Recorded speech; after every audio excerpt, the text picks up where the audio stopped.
Elimination update. ఈడేంట్రా నిద్రమత్తులో ఉన్నాడు, ఆ voice ఏంట్రా నిద్రమత్తులో ఉందంటే ఉంది భయ్య. ఇంకా మనం దొరికేదే 2 రోజులు, ఫ్రైడే నైట్ సాటర్డే నైట్. యాక్చువల్గా ఫ్రైడే నైట్ కూడా దొరకదు. ఇన్ఫ్యాక్ట్ ఏదో నిన్న సంజయ్ ఎలిమినేషన్ వల్ల వాళ్ళు తొందరగా పండబెట్టారు, మనం తొందరగా పడుకున్నారని సరిపోయింది. లేదంటే మన కామనర్స్ మిడ్ నైట్ ముచ్చట్లు ఇలాంటి చేస్తూ ఉంటారని చెప్పి రాత్రి కూడా కూర్చొని ఇస్తూ ఉంటారు కాంటెంట్ ఊరికి. ఓకే తీసుకోండి అని. నేను దేవుడి దేవాళ్ళు వాళ్ళు తొందర పడుకున్నారు. నేను పిజ్జాలు బర్గర్లు తిని కొంచెం లేట్గా పడుకున్నా.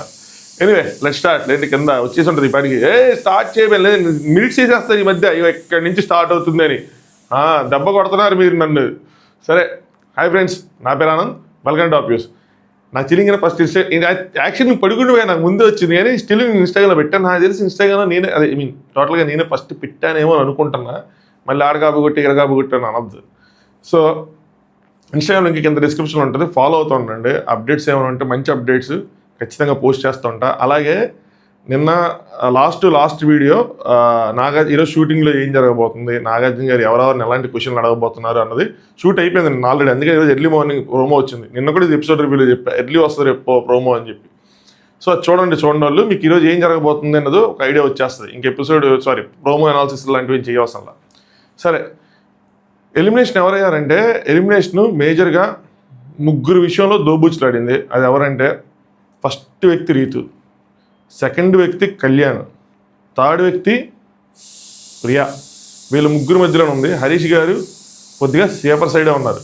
సో మేబీ ఆయన అన్నం తినపోవటం, అది తినకపోవటం, ఇచ్చేయటం, కామ్నెస్లో కల్లా కొద్దిగా స్ట్రాంగ్గా కనిపించటం, లేదంటే ఏదైనా మరి మెచ్యూర్డ్గా కనిపించడం, సంథింగ్ ఏదో ఆయన మాత్రం కొద్దిగా పైనే ఉన్నారు.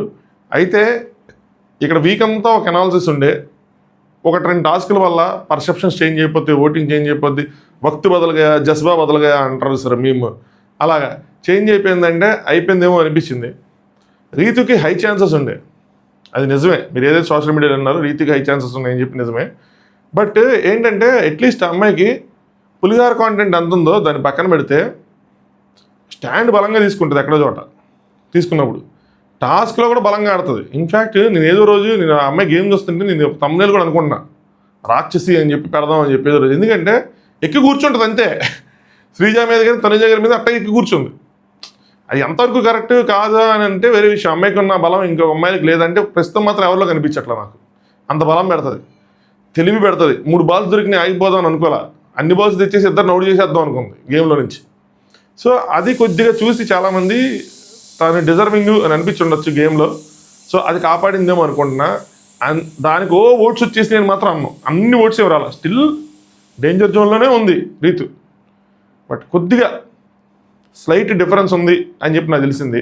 అందుకోసం అని చెప్పి కొంచెం వెళ్ళింది అని చెప్పి. ఇంకోటి ఏంటంటే కామనర్స్ వీళ్ళు తలా పాపం తెలా పిడికడు అని చెప్పి ఒక్కొక్కరు ఒక చెయ్యేశారు. కామనర్స్ మీద నెగిటివిటీ రావడంలో అందరూ తలా చెయ్యేశారు. అది ఏంటంటే అది అందరికి చుట్టుకుంది, ఆ గ్రూప్ మొత్తానికి చుట్టుకొని ఎలా అయిపోయిందంటే వీళ్ళు వెళ్ళిపోవాలరా అని చెప్పి జనాలు టార్గెట్ చేసి ఒక్కొక్కరిని పంపించేదాకా ఊరికినట్టు లేరు. ఇంకో దరిద్రం ఏంటంటే బిగ్ బాస్ గారి దయ వల్ల వాళ్ళకి ప్రూవ్ చేసుకునే ఛాన్సులు కూడా రావట్లా. ఎంతసేపు మాటలే వస్తున్నాయి. ఆ మాట్లాడటమే మాకు బాగా వచ్చి సెలబ్రిటీస్ కన్నా మాటలు కొంచెం జోష్గా వాడుతున్నారు. వాడేపాటికి కొన్ని వదిలేస్తున్నారు. అందులో వాళ్ళకి విధానం ఉండట్లేదు. ఈవెన్ వీకెండ్ ఎపిసోడ్ నాగార్జున గారితో మాట్లాడేటప్పుడు కూడా విధానం లేకపోవడంతో ఆడియన్స్ ఇంకా అది పెరుగుతుంది తప్పితే తగ్గట్లా. అదే టాస్క్లు పడ్డాయి అనుకోండి, ఇప్పుడు శ్రీజకు ఛాన్స్ వచ్చింది, టాస్క్ ఆడే ఛాన్స్ రీతుతో వచ్చినప్పుడు శ్రీజ బాగా ఆడిందని చెప్పుకోగలిగాం.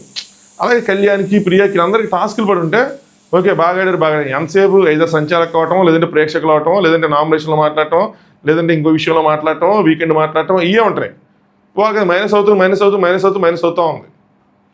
టాస్క్ లేదని ఆడితే వాళ్ళు అప్పుడు ఇంకొంచెం ఏదైనా వాళ్ళు ఇంకొక సైడ్ ఉండి రిసీవింగ్ సైడ్లో ఉండాలి, ఇచ్చే సైడ్లో ఉన్నారు, ఎప్పుడు తీసుకునే సైడ్లో ఉండట్లా. ఆ తీసుకునే సైడ్లో ఉంటే ఇంకొంచెం తెలిసేది, లేదంటే జనాలకు పాజిటివ్ వచ్చేది, జనాలకు జాలి వచ్చేది, దయ వచ్చేది, ఏదోటి వచ్చేది. ఏమి రా టన్సేపు కోపం వస్తుంది. దానివల్ల ఏంటంటే ఒకళ్ళ తర్వాత ఒకళ్ళు లైన్ కట్టే పరిస్థితిలో ఉందన్నమాట. టాస్కుల్లో ఛాన్సులు రాకపోయినా, వచ్చిన ఛాన్సులు యూటిలైజ్ చేసుకోకపోయినా ఈ లైన్ అనేది ఆగదు.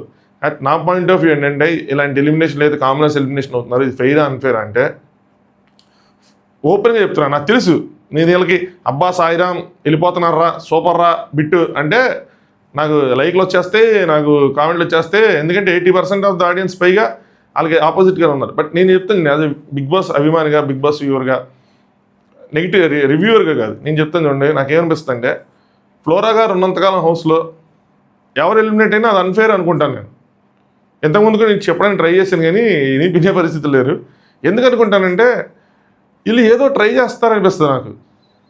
చెడ్డోళ్ళు ఏం కాదు, వాళ్ళు అలాంటి పొజిషన్లో ఉన్నారు అంతే. ఎవరు చెడ్డోళ్ళు చెప్పండి? ఎవరు చెడ్డోళ్ళు కాదు. ఆ పొజిషన్ అంతే, వాళ్ళ మాటలు అలా అయిపోయినాయి. ఖచ్చితంగా రాంగ్లో మాట్లాడుతున్నారు, విధానం అన్నది లేదు, అది నేను ఒప్పుకుంటా.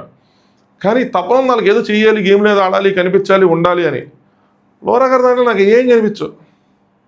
సో నాకు ఆవిడ ఉన్నంత కాలం నాకు ఇది కరెక్ట్ కాదేమో అనిపిస్తుంది. ఇన్ఫ్యాక్ట్ ఆవిడ ఓట్లు గుద్దినా ఒకవేళ ఆవిడ కనుక ఇమ్యూనిటీ టాస్క్ గెలకపోయి ఉంటే బిగ్ బాస్ ఏమైనా కాల్ తీసుకుని ఆవిడ పంపిస్తేవాళ్ళేమో.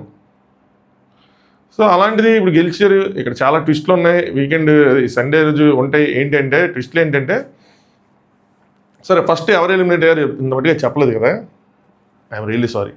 సో ప్రియా ఎలిమినేట్ అయ్యే అవకాశాలు 99.99%. అదేంది ఎలిమినేషన్ అవ్వలేదంటే ఇంకా ఎలిమినేషన్ అవ్వాలా. నిన్న సాటర్డే ఎపిసోడ్ షూట్ అయింది, ఈరోజు సండే ఎపిసోడ్ షూట్ అవుతుంది. ఇది రాత్రి చాలా 7, 6, 7 వరకు కొనసాగే అవకాశం ఉంది. ఎందుకంటే ఫుల్ దసరా ఎపిసోడ్ 3 గంటల ఎపిసోడ్ షూట్ చేయాలి. మామూలుగా గంట ఎపిసోడ్ షూట్ చేయాలంటేనే టైం పడుతుంది. అంటే సాటర్డే సండే 2 ఎపిసోడ్లు కలిపి షూట్ చేస్తే అంత టైం పడుతుంది, ఒక దసరా ఎపిసోడ్కి అంత టైం పడుతుంది. డాన్స్లు ఇవన్నీ ముందే చేస్తారు కానీ గెస్ట్లు వస్తారు, మాట్లాడతారు, చాలా బ్రేక్లు ఉంటాయి. దానివల్ల ఏంటంటే ఎక్కువ టైం పడుద్ది. 5 మినిమంగా 5 అయితే ఇది షూట్ అయ్యేపాటికి అనుకుంటున్నా. 5 తర్వాతే కానీ 5 లోపల అయితే అవ్వదు. సో ఆ 5కి ప్రియా ఎలిమినేషన్ అప్పుడు అవుతుంది. అప్పుడే మనకి 100%, ఇదైతే 99.99%, అప్పుడు ఆ 0.01% కూడా తెలిసింది. Elimination single line conclusive line ఏంటంటే, ఎలిమినేషన్ కనుక ఈరోజు జరిగితే అది ప్రియానే. ఎలిమినేషన్ జరిగే ఛాన్సెస్ ఎంత ఉన్నాయా అంటే, ఎలిమినేషన్ జరిగే ఛాన్సెస్ కూడా 99.999% ఉన్నాయి. గత కొన్ని సంవత్సరాల నుంచి దసరా కూడా ఎలిమినేషన్ జరుగుతుంది. బోలే గారు ఒక వీక్ ఎలిమినేట్, ఒకసారి సీజన్ 7 ఎలిమినేట్ అయినారు, సీజన్ 8లో కిరాక్ సీత. సో ఏదైనా ఎలిమినేషన్స్ అనేవి జరుగుతూనే ఉన్నాయి, ఎలిమినేషన్స్ మాత్రం ఆగట్లేదు. అవి జరుగుతున్నాయి కాబట్టి దసరా ఎపిసోడ్ పండగ సెలవు పార్టీ చేసుకోండి అని ఏం లేదు. సో ఎలిమినేషన్ అయితే చేస్తున్నారు. సో ఎలిమినేషన్ కూడా 99.99% ఉంటుంది. ప్రియా 99.99%. ఆ 0.1% ట్విస్ట్. అదేంటంటే లాస్ట్ మూమెంట్లో నో ఎలిమినేషన్ పెట్టే అవకాశాలు కూడా చాలా మెండుగా ఉన్నాయి, ఖచ్చితంగా ఉన్నాయి. లేవని మాత్రం కొట్టేలేవు. అది ఒక ఏమంటారు అర్జునుడిలా మారి ఆయన ఏమైనా సుదర్శన్ చక్రం అడ్డం వేసి అలా ఏమైనా చేసి ఎలిమినేషన్ ఆపే అవకాశాలు ఉన్నాయి. ఆపినా మంచిదే నా పాయింట్ ఆఫ్ వ్యూలో. ఆపపోయినా కూడా ఓకే. ఆడియన్స్ ఏమంటారు అనుకుంటారంటే, నేను అది ఆడియన్గా మళ్ళీ ఇది కూడా ఫీల్ అవుతాను. నేను ఓట్లు వేసిన తర్వాత మీరు ఎలిమినేషన్ అయితే నాకు కోపం వస్తుంది కదా. ఇప్పుడు నాకు ఓటు అధికారం ఇచ్చారంటే నేను ఓటు వేస్తాను. ఓటేసి పలానా వ్యక్తి నాకు నచ్చలేదని బయట పంపించాలి, పలానా వ్యక్తి నాకు నచ్చారని కాపాడుకోవాలని చెప్పి ఓటేసింది. అంత కష్టపడిన తర్వాత మీరు ఎలిమినేషన్ చేయకపోతే ఖచ్చితంగా అది గందరగోళం తెరదీసేది. సో ఓట్లు అనేవి జరిగినాయి కాబట్టి అందుకని 99% బట్ ఆ 1.1% ట్విస్ట్. ఇంకోటి ఏంటంటే ట్విస్ట్ కాదు కానీ గేమ్ చేంజింగ్ మూమెంట్ ఏంటంటే, శ్రీజ మీద ఈ elimination effect house point of వ్యూలో, గేమ్ పాయింట్ ఆఫ్ వ్యూలో, వాళ్ళు కంటెస్టెంట్స్ పాయింట్ ఆఫ్ వ్యూలో చూసుకున్నప్పుడు ఏమైందంటే, ఫ్లోరా గారు ఖచ్చితంగా వెళ్ళిపోతారు ఈ వారం అని చెప్పి అందరూ ఫిక్స్ అయ్యి ఉన్నారు స్టార్టింగ్లో. ఎప్పుడైతే ఫ్లోరా గారు సేవ్ అయ్యారో అప్పుడు ఎలిమినేషన్ ఎవరవుతారని చెప్పి అందరూ టెన్షన్ పడ్డారు. నిన్న కెప్టెన్సీ టాస్క్ అయినప్పుడు వీళ్ళకి ఛాన్స్ కూడా రానప్పుడు కళ్యాణ్ ఒక సైడ్, ప్రియా ఒక సైడ్ కూరబడిపోయారు అంతే. కళ్యాణ్ ఎయిట్ సైడ్ ఛాన్స్ రావట్లేదు, ఎలా ప్రూవ్ చేసుకోవాలి, మాట్లాడటానికి గేమ్ కనిపించట్లేదు అంటున్నారు, ఏంట్రా బాబు అని చెప్పి. నాకు ఇన్ఫ్యాక్ట్ ప్రియా కన్నా కూడా కళ్యాణ్ మీద ఎక్కువ కోపం ఉంటుంది. స్టిల్ నాకేమనిపించింది అంటే, కరెక్టే వాళ్ళకి ఎక్కడ వస్తున్నాయి ఛాన్సులు. ఒక టాస్క్ జరిగి ఆ టాస్క్ పార్టిసిపేట్ చేస్తే దాని గురించి మాట్లాడే అవకాశం, థాట్స్ అనేవి షిఫ్ట్ అవుతాయి. అదర్వైజ్ వాళ్ళు ఒకే థాట్లో ఉంటున్నారు, ఒకటే యాంగిల్లో ఉంటున్నారు, ఒకటే అనాలిసిస్లో వెళ్ళిపోతున్నారు. ఏదో ఒక టాస్క్ ఆడి అందులో పార్టిసిపేట్ చేసి వస్తే వేరే వాళ్ళు మాట్లాడటం కానీ, అప్రిషియేట్ చేయటం కానీ, లేదంటే తను సరిగ్గా ఆడకపోతే తన బాధపడటం కానీ, ఏదో వేరే వాళ్ళు ఓదార్చడం కానీ అక్కడ జరుగుతూ ఉంటుంది. ఇప్పుడు శ్రీజతో కొంతమంది మాట్లాడుతున్నారంటే, శ్రీజ టాస్క్ ఆడటం వల్ల వచ్చి అందరూ అప్రిషియేట్ చేస్తారు, దానివల్ల ఒక బాండ్ అనేది క్రియేట్ అవుతుంది, మాట్లాడుతూ ఉంటారు. వీళ్ళకి అది రావట్లా. సో నెగిటివ్ సైడ్ ఉండిపోతున్నారు అయితే పాజిటివ్ లైట్లోకి రావట్లేదు అనమాట. సో అలా బాధపడుతూ ఉన్నారు, ఛాన్స్లే రావట్లేదు అని చెప్పి. సో ఎనీవే ఎన్ని పక్కన పెడితే కనుక ఇంకా ప్రియాకి హై ఛాన్సెస్ ఉన్నాయి. ఎక్కడ నెగిటివ్ అయిపోయింది ప్రియా ఎందుకు అంటే, చెప్పాను కదా తలాపాపం తిలాపడికని పాయింట్స్ పక్కన తీసి హైలైట్ చేస్తే ఇంత తప్పులు చేసేసింది అని చెప్పి చెప్పుకోవడానికి కూడా ఏం లేవు. నోటి దూల అన్నది మాత్రం ఒక మేజర్ పాయింట్ అంతే. నెక్స్ట్ నిన్న దివ్య చెప్పినట్టు ల్యాక్ ఆఫ్ క్లారిటీ, ఆ రెండు బాగా ఎఫెక్ట్ అయినాయి. క్లారిటీ రాకపోవడం ఏంటంటే చెప్తాను చూడండి, నాకు ఎక్కడెక్కడ నోటి దూల, ఎక్కడెక్కడ ల్యాక్ ఆఫ్ క్లారిటీ అనిపించింది ఏంటి అని చెప్తే, ఆ అమ్మాయి ఒక గ్రూప్లో ఉండటం వల్ల పర్టికులర్గా ఆ గ్రూప్ని అలా అలా అందరూ ఒకటే మోటివ్తో వెళ్ళిపోయారు అంతే. ఇది మాత్రం ఖచ్చితంగా నాకు ఇప్పటికీ 99% అనిపిస్తాయి. వీళ్ళు మాట్లాడుకొని వచ్చారు, ఇలా చేయాలని అనుకొని వచ్చారు, అదే అట్లీస్ట్ 2-3 అయితే అనుకొని వచ్చారు, అదే మోటివ్తో అలాగే అదే యాంగిల్ వెళ్ళిపోతున్నారు. ఆవిడ ఇండివిజువల్ ఏంటి అన్నది ఎక్కడ రాట్లా. సో ఏదైనా గ్రూప్లో అందరూ ఒకటే లైన్ మీద ఉంటారు. దానివల్ల ఏంటంటే ఆ పాయింట్ ఎవడు ఫస్ట్ చెప్పాడో, లేదంటే ఆ పాయింట్ బలంగా ఎవడు మాట్లాడాడో వాటిదే అన్నట్టు వెళ్తుంది, కానీ మిగతా వాళ్ళకి రాదు. సో మనం స్పెసిఫిక్గా మనం చూపించుకోవాలి మనం ఏంటి అన్నది. గ్రూప్లో నుంచి మనం ఫోకస్ అవ్వాలంటే మనం వేరేది ఏదైనా పెట్టాలి. అది ఈవిడ అలా పెట్టలేపారు. ఈవిడని కదా ఎవరు పెట్టలేపారు సరిగ్గా. అందుకోసం అని చెప్పి వీళ్ళకి ఎవరికి అంత హైలైట్ అయ్యేట్లా రావట్లా. ల్యాక్ ఆఫ్ క్లారిటీ ఎక్కలేదంటే ఇప్పుడు ఈ టాస్క్లు జరుగుతున్నప్పుడు నేను గమనించింది ఏంటంటే ఏది ఇండివిజువల్ టాస్క్, ఏది కెప్టెన్సీ టాస్క్, ఏది టీమ్ టాస్క్, ఎక్కడ ఏంటి అన్నది వీళ్ళకే కన్ఫ్యూజన్ ఉండే. ఫస్ట్ వీక్ కెప్టెన్సీ టాస్క్ జరిగినప్పుడు ఆడుతున్నారు అందరూ. ఇప్పుడు వాళ్ళ టీం అనుకోండి, వాళ్ళ ఫ్రెండ్స్ అనుకోండి, ఏదైనా అనుకోండి, బర్నీ గారు సృష్టికి ఏదో ఒకటి చెప్తూ ఉంటారు, ఐడియాస్ ఇస్తూ ఉంటారు. అక్కడ ఐడియాస్ ఇవ్వద్దు అని ఎక్కడా లేదు, ఇస్తారు. నెక్స్ట్ ప్రత్యర్థి అయినా సరే బాగా ఆడితే వాడిని అప్రిషియేట్ చేస్తారు. ఇప్పుడు ఈ 2 పాయింట్లని బలంగా తిప్పుకొట్టింది. వాళ్ళ ఇండివిజువాలిటీ ఏముంది, మీరు చెప్పేస్తే ఇంక వాళ్ళకి ఏముంది అది అని చెప్పి. సరే దీనికి ఒక లాజిక్ పాయింట్ వేసుకుని ప్రియా కరెక్ట్గా చెప్పింది అనుకున్నా. ఆవిడని అప్రిషియేట్ చేయొద్దంటది. మీరు ఐదర్ నన్ను అప్రిషియేట్ చేస్తారు, మళ్ళీ నన్ను పీకేస్తారు అంటే పీకేస్తారు, గేమ్ అది పీకాలి, మరి తప్పదు కదా. ఆ రాట్లు తీస్తారు, తీసిన తర్వాత నువ్వు బాగా బ్యాలెన్స్ చేసుకుని నేను అప్రిషియేట్ చేస్తారు. నన్ను అప్రిషియేట్ చేయొద్దు, ఇదేంటి ఇది డబల్ ఫేస్ డ్యూయల్ గేమ్ ఏంటి ఇది అని చెప్పి వచ్చేట్టు మాట్లాడిపోయింది. జిప్పేసేయండి, మాట్లాడద్దు అని చెప్పి అలా ఏదోటి అంటాం. మన రీసెంట్గా అమ్మాయి శ్రీజానే తూ అంటాం. ఆ మాటలు జారటం అన్నది చాలా ఇదిగా ఉన్నాయి. కొన్ని మ్యూట్ కూడా చేశారు కొన్ని చోట్ల. నెక్స్ట్ అదే ఇలా ల్యాక్ ఆఫ్ క్లారిటీ ఏంటి అని చెప్పి. నెక్స్ట్ అదే టాస్క్ మళ్ళీ తర్వాత వారం అలాంటి టాస్కే రంగుపడిద్ది అని జరిగినప్పుడు అప్పుడు వీళ్ళు సపోర్ట్ చేశారు, తీసేయి అనుకుంటా. అప్పుడు మళ్ళీ అందులో సెలబ్రిటీస్ వర్సెస్ కాంబినేషన్ వచ్చింది. దట్టు వీళ్ళిద్దరూ మనీష్ అండ్ పవన్ డిమాన్ ఉండుంటే వాళ్ళిద్దరు కలిసే ఆడారు. అప్పుడు వాళ్ళది గ్రూప్ అయినప్పుడు వీళ్ళది గ్రూప్ అయ్యింది, వాళ్ళది గ్రూప్ కానప్పుడు వీళ్ళది గ్రూప్ కాదు. సరే ఓనర్స్ వర్సెస్ టెనెంట్స్ అని అనుకుందాం పోనీ. మరి నిన్న ఏం చేశారు, మరి టెనెంట్ అయిన దివ్యాన్ని కాపాడుకుంటూ ఉండాలి కదా, దాని గురించి ప్లాన్ చేసుకోవాలి కదా. సో ఎక్కువ హైలైట్ అయింది ఈ పాయింట్స్ పెట్టినప్పుడు ప్రియానే. ఓనర్స్ వర్సెస్ సెలబ్రిటీసే అని చెప్పి, కామనర్స్ వర్సెస్ సెలబ్రిటీసే ఇది అని చెప్పి. సో అంత హైలైట్ అయినప్పుడు అంత చేసినప్పుడు నేను చెప్పాను కూడా ఇలాంటి పాయింట్స్ రేస్ చేయబాకండి అని చెప్పి. సో ఆటోమేటిక్గా జనాల్లో పాజిటివ్ ఇంప్రెషన్ అన్నది ఎక్కడ పడకపోగా నెగిటివ్ ఇంప్రెషన్ అన్నది మాత్రం క్యారీ అయితే వచ్చేసింది. వేరే వాళ్ళు ఎక్కడో చోట స్కోర్ చేసుకుంటూ వచ్చారు. కళ్యాణ్కి తినకన్నా బయట నుంచి ఎక్కువ సపోర్ట్ ఉంది స్టార్టింగ్ అది కూడా తగ్గిపోతూ వస్తుంది, అది వేరే విషయం. మనడు చేసే వాళ్ళకి అది కూడా తగ్గుతుంది, ఇది ఒక హెచ్చరిక ఆయనకి. బట్ బాటమ్ 2 ఎవరిని పెడతారన్నది అది సర్ప్రైజింగ్గానే ఉంటుంది. రీతు గేమ్ బాగు చేద్దాం అనుకుంటే రీతుని పెడతారు, రీతు గేమ్ బాగు చేయకూడదు అంటే పులిహోర కాంటెంట్ వద్దనుకుంటే ఖచ్చితంగా పెడతారు, లేదు అంటే కనుక పైన పెడతారు, లేదు కామర్స్కి ఇంకా కొంచెం దెబ్బేయాలనుకుంటే కనుక కళ్యాణ్ని తిన్ని పెడతారు. మాస్క్ మ్యాన్ కూడా పెట్టచ్చులేండి ఏదైనా కామర్స్ కోసం ఆలోచిస్తే. సో బాటమ్ 2లో ఎవరిని పెడతారన్నది అదొక మెయిన్ పాయింట్.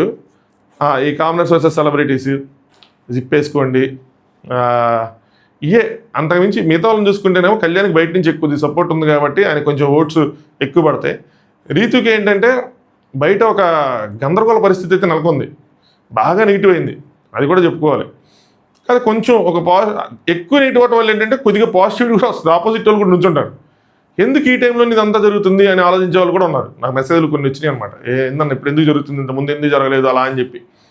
సో దాంతోపాటు గేమ్ బలంగా ఆడింది కాబట్టి కొన్ని ఓట్లు, అది కాకుండా ఎట్టి పరిస్థితుల్లోనూ ప్రియా కళ్యాణి వెళ్ళాలని ఓట్లు వేసిన వాళ్ళు కూడా ఉన్నారు. ఇది ఎప్పుడు ఆగిద్దిరా అంటే వీళ్ళని టార్గెట్ చేయడం ఎప్పుడు ఆగిద్దిరా అంటే 2 కేసులు. ఒకటి తనుజ గారు, బర్నీ గారు, ఇమాన్యుల్ గారు, వీళ్ళు ముగ్గురు నామినేషన్స్లోకి రావటం. ఇమాన్యుల్ కెప్టెన్ గట్టి రాడు, ఎందుకంటే వీళ్ళ ఫ్యాన్స్ ఖాళీగా ఉన్నారు, వాళ్ళకి ఏం చేయాలి తెలియట్లా. వీళ్ళు కావాలంటారు, వీళ్ళ ఫ్యాన్స్ అనే కాదు ఓవరాల్గా చెప్తున్నా. అప్పుడు ఏంటంటే ఫోకస్ మొత్తం వీళ్ళ మీద మారింది. 2 వీళ్ళు గేమ్ బలంగా ఆడటం, బలంగా ప్రూవ్ చేసుకుంటే కాంబినేషన్ సపోర్ట్ చేసే సెట్ ఆఫ్ ఆడియన్స్ ఉన్నారు.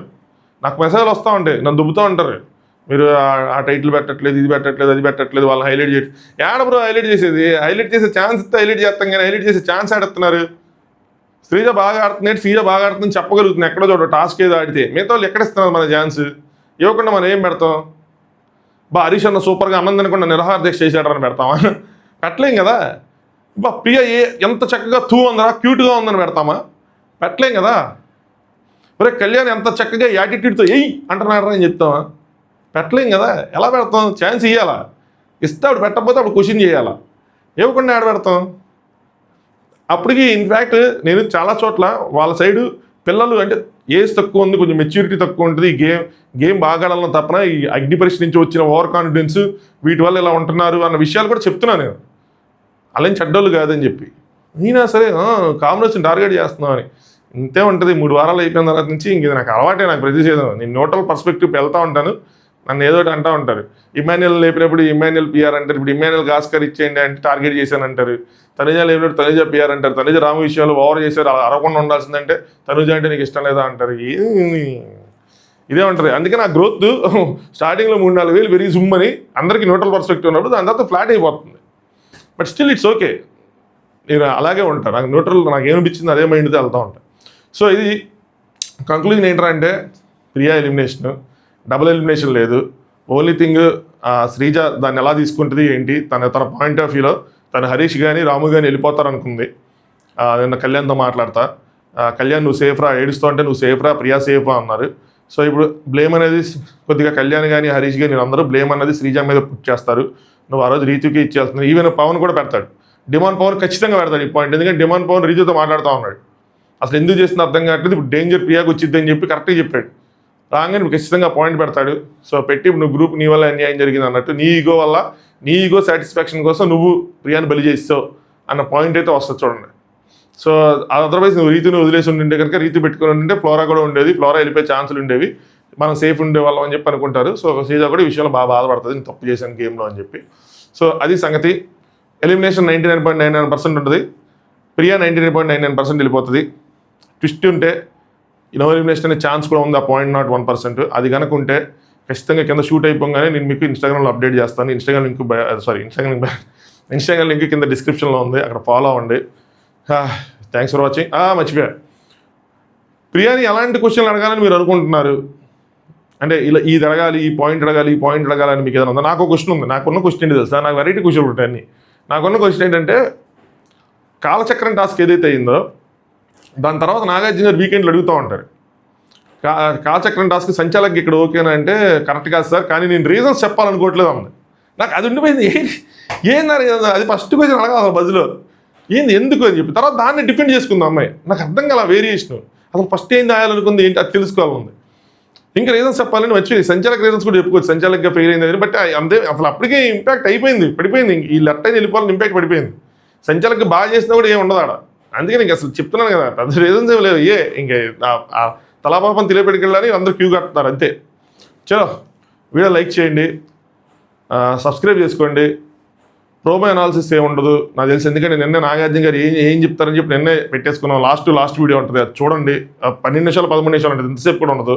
ఏమేమి టాపిక్స్ జరిగినాయి, ఎవరి మీద ఫైర్ అయ్యారు, ఎవరి మీద ఫైర్ అవ్వలేదని నీట్గా అందులో ఉంటుంది, అది చూడండి. దాని లింక్ కావాలంటే కింద కావాలంటే ఫస్ట్ కామెంట్ కింద పిన్ చేసి పెడతాను. Thanks for watching. Top views.